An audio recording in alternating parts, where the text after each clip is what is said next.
नमस्कार, आपका बहुत बहुत स्वागत है स्टेट बुलेटिन में। हम सबसे पहले बिहार की खबरों से शुरुआत करेंगे। कैमूर जिले के चैनपुर विधानसभा के चैनपुर में स्थित नगर पंचायत हाटा के 108 हाई स्कूल के मैदान में चुनावी सभा को सीएम नीतीश कुमार ने संबोधित किया। सीएम नीतीश कुमार ने 20 सालों तक किए गए बिहार के विकास कार्यों का बखान किया। 2005 के पहले 15 साल तक राजद के शासनकाल में एक भी विकास नहीं करने और अपराध चरम सीमा पर एवं विकास के नाम पर अपना और अपनी पत्नी और बच्चों के विकास पर केंद्रित रहने की बात बताई गई।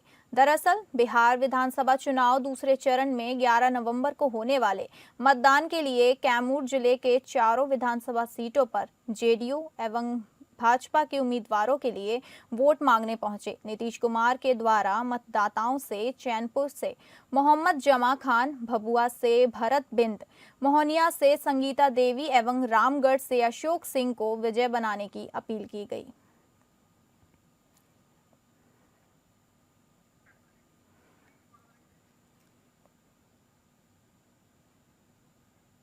बिहार विधानसभा चुनाव के दूसरे चरण का प्रचार आखिरी दिन। दूसरे चरण के अंतिम दौर में सभी बड़े राजनीतिक दल अपनी पूरी ताकत झोंक रहे हैं। नेता आज भी राज्य के अलग अलग जिलों में रैलियों और जनसभाओं के जरिए मतदाताओं से समर्थन मांगेंगे। इस दूसरे चरण में राज्य के 20 जिलों की 122 विधानसभा सीटों पर मतदान 11 नवंबर को होगा। बिहार विधानसभा चुनाव के दूसरे चरण में 20 जिलों की 122 विधानसभा सीटों पर मतदान होगा। इन जिलों में शामिल हैं पश्चिम और पूर्वी चंपारण, शिवहर, सीतामढ़ी, मधुबनी, सुपौल, अररिया, किशनगंज, पूर्णिया, कटिहार, भागलपुर, बांका, जमुई, नवादा, गया, जहानाबाद, अरवल, औरंगाबाद, रोहतास और कैमूर शामिल हैं। बिहार विधानसभा चुनाव के पहले चरण की 121 सीटों पर वोटिंग के बाद अब बारी दूसरे चरण की है। दूसरे चरण में 18 जिलों की 122 सीटों पर 1302 उम्मीदवारों की किस्मत का फैसला मतदाता 11 नवंबर को होगा। यही वजह है कि राजनीतिक दलों ने दूसरे चरण की सीटों पर प्रचार की ताकत झोंक दी है। दूसरे चरण में यूपी की सीमा से सटे बिहार की सीटों से लेकर चंपारण बेल्ट, मिथिलांचल और सीमांचल क्षेत्र की सीटों पर मतदान होगा। हम इस तरह पहले चरण में एनडीए की तरफ से नीतीश कुमार और जीतन राम मांझी की साख दांव पर लगी हुई है, तो दूसरे चरण में बीजेपी का असल इम्तिहान होना है। वहीं महागठबंधन में आरजेडी ही नहीं बल्कि कांग्रेस को भी साबित करने का चैलेंज होगा। तो असदुद्दीन ओवैसी को बिहार में अपनी साख बचाए रखने की चुनौती है। 2020 में ओवैसी ने इसी चरण की सीटों पर जीतकर सभी को चौंका दिया था।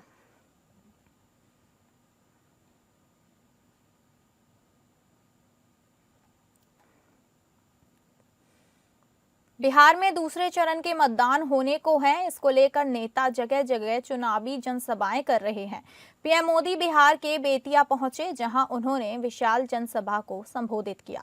पीएम मोदी ने अपनी जनसभा में सोशल मीडिया पर वायरल एक बच्चे के वीडियो का जिक्र करते हुए कहा कि जब पत्रकार उस बच्चे से पूछते हैं कि क्या बनना चाहते हो, तो बच्चा कहता है कि मैं रंगदार बनना चाहता हूं।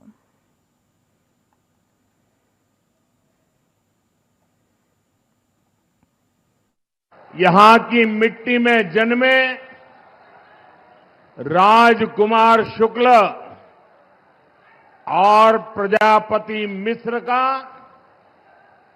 स्वतंत्रता आंदोलन में बहुत बड़ा योगदान है। यहीं पर गांधी जी को महात्मा की उपाधि मिली थी। साथियों, चंपारण सत्याग्रह की ये धरती, ये संकल्प की धरती है। आज जब हम विकसित बिहार का संकल्प लेकर चले हैं, तो तब फिर से चंपारण की भूमिका बहुत अहम है। समस्तीपुर में सड़क पर वीवीपीएट पर्चियां बिखरी मिलने के मामले पर मचे सियासी घमासान पर बीजेपी सांसद रवि किशन ने प्रतिक्रिया दी है। रवि किशन ने कहा, पहले विपक्ष का दर्द समझना होगा। पहले चरण के मतदान में पिछड़ने के बाद विपक्ष अपने बल नोच रहा है। उनके ऊंट पटांग बयान उनकी बहुत बुरी हार की झटपटाहट है। वहीं पीएम मोदी के कट्टा वाले बयान पर रवि किशन ने कहा कि सबको याद रखना चाहिए कि बिहार में पहले कट्टा चलता था, अभी आरजेडी की सरकार नहीं है, तब उन्हें जान से मारने की धमकी मिल रही है। अगर उनकी सरकार होती तो क्या होता, ये सोचने वाली बात है। और ये मोदी जी और नीतीश कुमार का जो एक विकास का और सच्चाई का जंगल राज से बहुत दूर जाना है और दूर जा चुका है बिहार, तो ये उसकी जीत है जो 14 नवंबर को पूरा बिहार एक बहुत बड़ा उत्सव मनाएगा। देखिए, बहुत दुखद ये है कि वो आए हैं पैरोल पे, क्या कहा जाला कि बेल पर आए हैं, और उसमें स्वास्थ्य को लेके उन्होंने कहा उनका स्वास्थ्य और अब इसका प्रचार होगा, तो ये कानून का उल्लंघन है, तो ये अच्छी बात नहीं है। फिर ये कानून हम क्या बताने जा रहे हैं कि एक व्यक्ति कोई आता है बाहर और प्रचार कर सकता है, तो ये कानून ये गलत बात है। काहे मुंह पे लगा देला। अब बात करेंगे झारखंड की। झारखंड के मुख्यमंत्री हेमंत सोरेन एक बार फिर प्रवासी कामगारों के मसीहा साबित हुए हैं। उनकी संवेदनशीलता और त्वरित पहल के कारण अफ्रीकी देश ट्यूनीशिया में फंसे झारखंड के 48 प्रवासी कामगारों की सुरक्षित वापसी संभव हो पाई है। बीते 3 महीनों से वेतन न मिलने और आर्थिक संकट के जूझ रहे इन कामगारों की मदद के लिए मुख्यमंत्री ने तत्काल कार्रवाई का निर्देश दिया। जैसे ही मुख्यमंत्री को कामगारों की परेशानी की जानकारी मिली, उन्होंने इसे गंभीरता से लेते हुए श्रम रोजगार प्रशिक्षण एवं कौशल विकास विभाग के अधीन राज्य प्रवासी नियंत्रण कक्ष को सक्रिय किया। मुख्यमंत्री के निर्देश पर विभाग ने तत्परता दिखाते हुए भारतीय दूतावास और संबंधित एजेंसियों के सहयोग से पूरी प्रक्रिया को अंजाम दिया।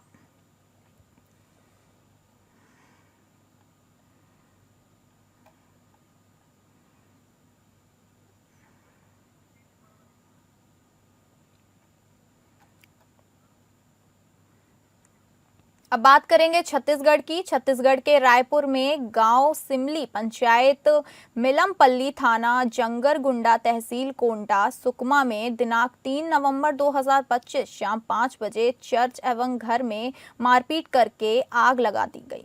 नक्सली मुचाकी देवा उर्फ कैलाश झिझरू और संदीप ने 200 की भीड़ के साथ हिंसा और आगजनी करी। पीड़ित देवा माडवी और मडकामी संतोष ने रायपुर प्रेस क्लब में आकर बताया कि गांव के मडकाम सन्ना, मडकाम बोंदा, कवासी देवा, कवासी झरमा कई दिनों से ईसाई चर्च नहीं जाने की धमकी पीड़ितों को दे रहे हैं।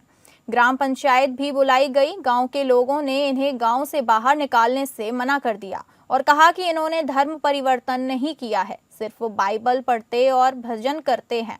गांव वालों ने कहा कि 25 सालों से शांति में से रह रहे हैं, हमें कोई परेशानी नहीं है। गांव में मडकामी सन्ना, मडकामी बोदा, कवासी देवा और कवासी झड़मा ने नक्सली मुचकी देवा, थितरू और संदीप को गांव में बुलाया, जहां पीड़ितों को मारा, पीटा और आग लगा दी गई। धमकी दी कि अगर पुलिस को बताया तो जान से मार डालेंगे।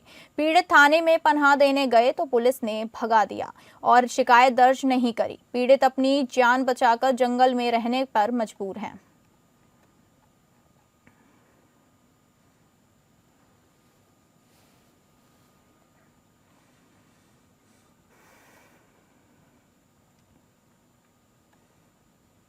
अब बात करेंगे मध्य प्रदेश की। लोकसभा में नेता प्रतिपक्ष और कांग्रेस सांसद राहुल गांधी आज एमपी के पंचमढ़ी की खूबसूरत वादियों में जंगल सफारी के लिए निकले।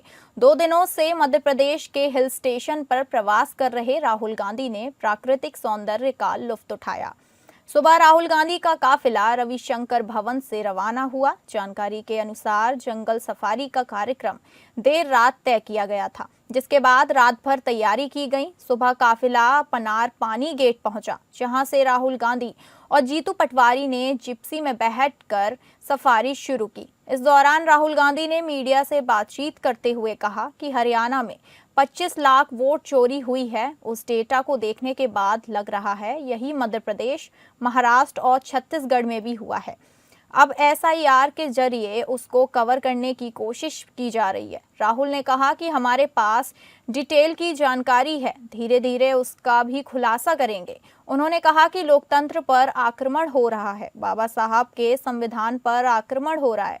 अमित शाह जी, मोदी जी और ज्ञानेश जी साथ में मिलकर यह कर रहे हैं। इससे देश का बड़ा नुकसान हो रहा है, भारत माता का भी नुकसान हो रहा है।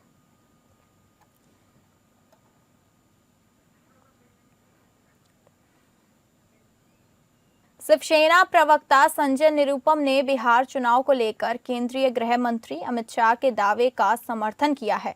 निरुपम ने कहा कि बिहार में एनडीए की सरकार बनना तय है। उन्होंने नीतीश कुमार की अच्छी छवि और उनके प्रति पिछड़े सबके, महिलाओं तथा बीजेपी समर्थकों में मौजूद उत्साह को इस चुनाव की बड़ी ताकत बताया। निरुपम के अनुसार इस जोश को देखते हुए बिहार चुनाव के नतीजे बेहद अप्रत्याशित होंगे और एनडीए को बड़ी जीत मिलेगी। वहीं लालू यादव के बड़े बेटे तेज प्रताप यादव के एनडीए में आने की अटकलों पर निरुपम ने कहा कि तस्वीर 14 नवंबर के बाद ही साफ होगी। पहले चरण में बम्पर वोटिंग हुई है और इन सभी दल अपने पक्ष में वोटिंग का दावा कर रहे हैं। नीतीश कुमार सरकार के खिलाफ कोई एंटी इनकम्बेंसी नहीं दिख रही है। जब ऐसा होता है और मतदान प्रतिशत बढ़ता है तो यह सरकार की वापसी का संकेत होता है।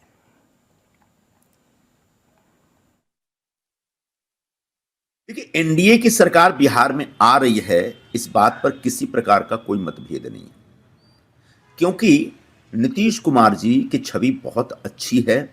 उनके लिए जिस प्रकार से पूरे बिहार के जो पिछड़े तबके के लोग हैं, उनके अंदर जो उत्साह है, महिलाओं में जो उत्साह है, और यहाँ तक कि भारतीय जनता पार्टी से जुड़े जो वोट हैं, उनके अंदर भी नीतीश कुमार को दोबारा, उनकी सरकार दोबारा आनी चाहिए, इसके लिए जबरदस्त उत्साह है।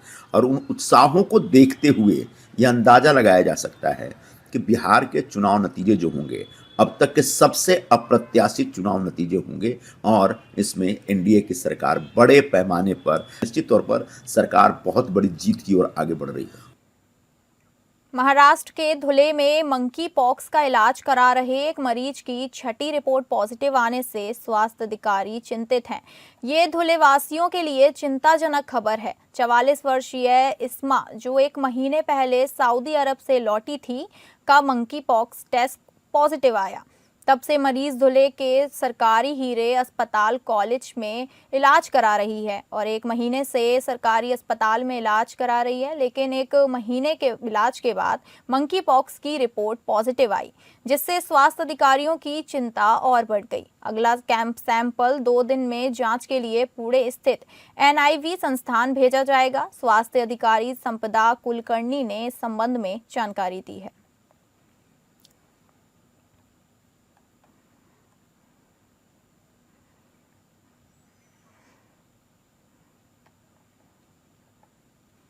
अब बात करेंगे दिल्ली की। दिल्ली में IWPC के कार्यक्रम में शरीक हुए जस्टिस सूर्यकांत ने अपने विचार व्यक्त करते हुए कहा कि ये स्वीकार करना जरूरी है कि AI के खुलेआम उपयोग के खतरे से इसमें गोपनीयता और सुरक्षा प्रभावित होती है। उन्होंने उदाहरण देते हुए कहा, महिला पत्रकारों को छेड़छाड़ की गई तस्वीरों और ट्रोलिंग के जरिए अनुचित तरीके से निशाना बनाया जा रहा है। जस्टिस सूर्यकांत ने महिला पत्रकारों के ऑनलाइन शोषण की ओर ध्यान दिलाते हुए कहा कि AI टूल का इस्तेमाल हथियार के तौर पर किया जा रहा है और महिला पत्रकारों को अनुचित तरीके से निशाना बनाया जा रहा है। एक जिम्मेदार लोकतंत्र होने के नाते हम ऐसी घटनाओं को सामान्य नहीं मान सकते। उन्होंने कहा कि संविधान में दिए गए अधिकार और स्वतंत्रताएं हैं, इसका कड़ाई से पालन किया जाना चाहिए। उन्होंने कहा कि महिला पत्रकारों और झूठे आरोपों और झूठे नैरेटिव की शिकार महिलाओं की सुरक्षा के लिए कड़े प्रोटोकॉल और नियमों की जरूर है। जस्टिस सूर्यकांत ने इसके लिए एथिकल रिफॉर्म और डिजिटल ट्रेनिंग दिए जाने का सुझाव दिया।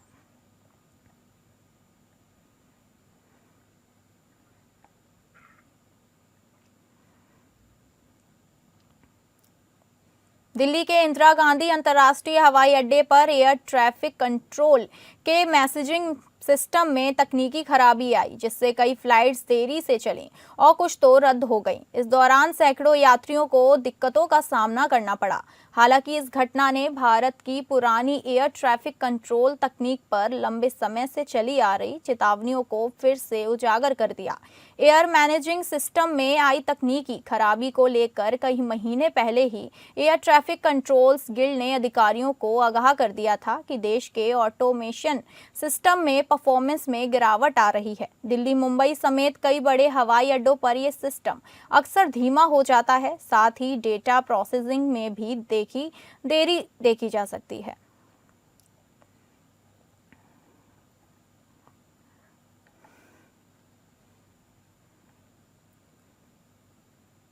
दिल्ली एनसीआर में हवा दम घोटू हो गई है। राजधानी के विभिन्न इलाकों में हवा की गुणवत्ता गंभीर श्रेणी में दर्ज की गई है।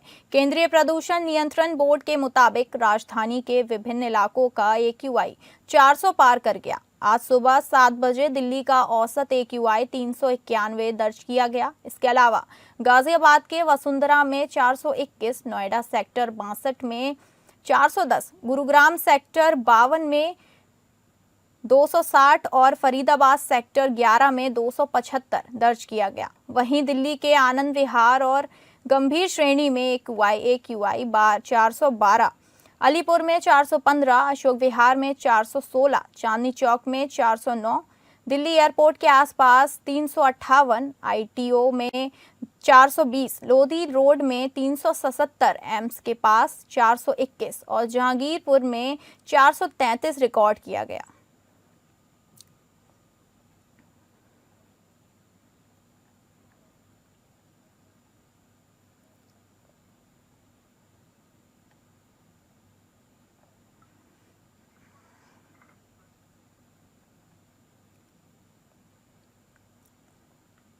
अब बात करेंगे हिमाचल प्रदेश की। उत्तर भारत में सर्दी ने रफ्तार पकड़ ली है।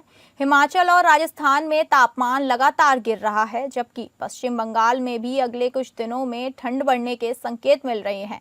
हिमाचल के ताबो में -2.0 और कुकू मसेरी में -2.9 डिग्री सेल्सियस न्यूनतम तापमान दर्ज किया गया। मौसम विभाग के अनुसार उत्तर पश्चिमी हवाओं के असर से आने वाले हफ्ते में पहाड़ी राज्यों समेत राजस्थान, हरियाणा, पंजाब, दिल्ली और पश्चिम बंगाल के कई हिस्सों में ठंड और बढ़ सकती है। नवंबर के मध्य तक न्यूनतम तापमान में 2 से 3 डिग्री और कमी आने की संभावना है। जयपुर स्थित मौसम विज्ञान केंद्र ने बताया कि राजस्थान के सीकर जिले में न्यूनतम तापमान गिरकर 60 डिग्री सेल्सियस तक पहुंच गया, जो इस मौसम का सबसे कम तापमान है।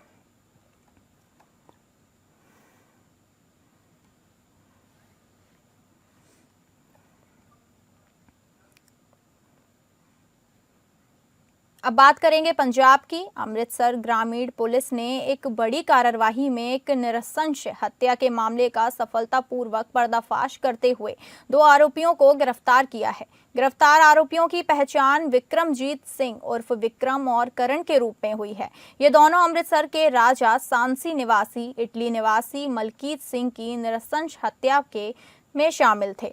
पुलिस के अनुसार आरोपी विक्रमजीत सिंह आतंकवादी संगठन खालिस्तान लिबरेशन फोर्स से जुड़ा हुआ है और उसका गंभीर आपराधिक इतिहास भी है।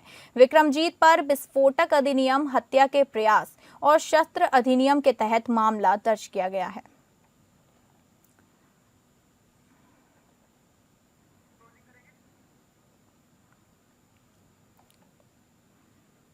फिलहाल इस स्टेट बुलेटिन में इतना ही। धन्यवाद।